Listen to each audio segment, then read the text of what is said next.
You might know the planning aspect very, very well, but at the same time, making that happen is a different story.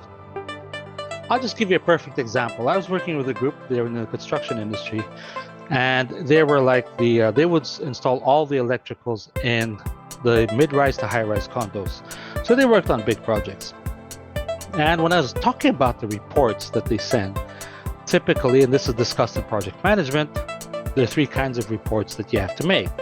There's a report going down to your team, then there's a report coming from your team, and then there's a report that you send up to your stakeholders or to your project manager, depending on where you're sitting.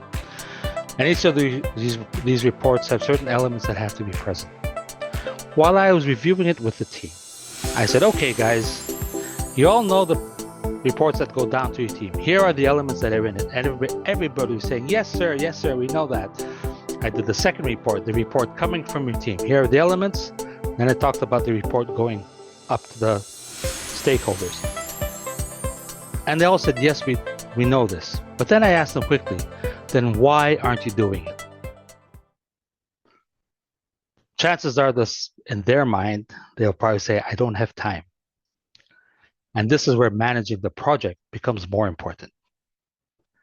And this course will teach you how to make sure you have time to make sure not only you accomplishing your reports correctly, but your team is giving it to you correctly as well.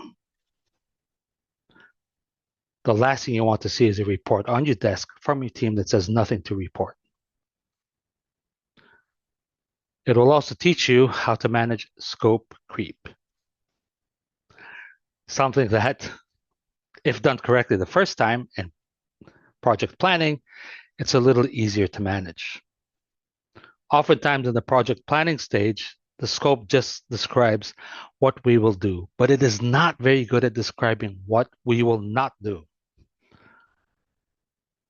Simple example, there was a subcontract in a large project and the scope was monitor, it said. Now, in the project management's view, it was monitor and address the issue.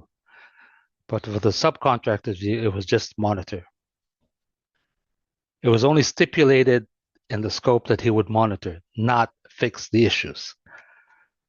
So the contractor just monitored, he did his job. Who was at fault? The project team, not the subcontractor, because they were not clear. And it is clarity of communication that is essential. And that's what we talk mostly about in project management. It'll teach you how to communicate with your project team. It'll teach you how to communicate with your stakeholders. It'll teach you how to ask the correct questions during the meetings. All of these fall under what we call project management. And then there's project leadership. You might want to say, leadership, oh, I know that. Well, here's another issue. While you might be the project manager, many times you're not the direct manager of the people in your team. They might be reporting to a functional manager or a regional manager or both, I'm not sure.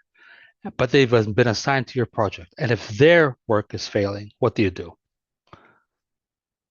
How do you inspire them to stay connected to the project? Remember, you have nothing to say or nothing to do with their project or with their performance appraisal.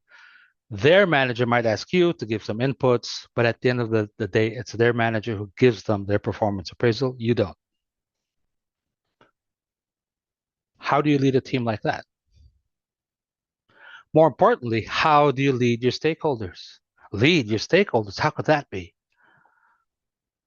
In reality, you can't say you lead them, but you will learn how to influence them. Oftentimes, you're dealing with stakeholders who have different priorities.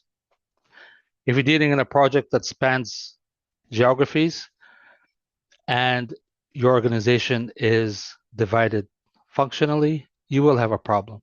Why? Because you'll have a regional manager dealing with a functional manager, and they have very different goals. Those are things that we figure out in project leadership. The course in itself, all three, they can be done as one course or they can be done individually.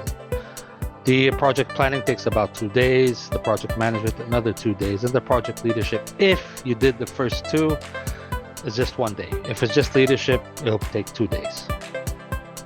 But essentially, if you find yourself in a project having all these problems about reports not coming in, projects being delayed, out of scope or scope creep,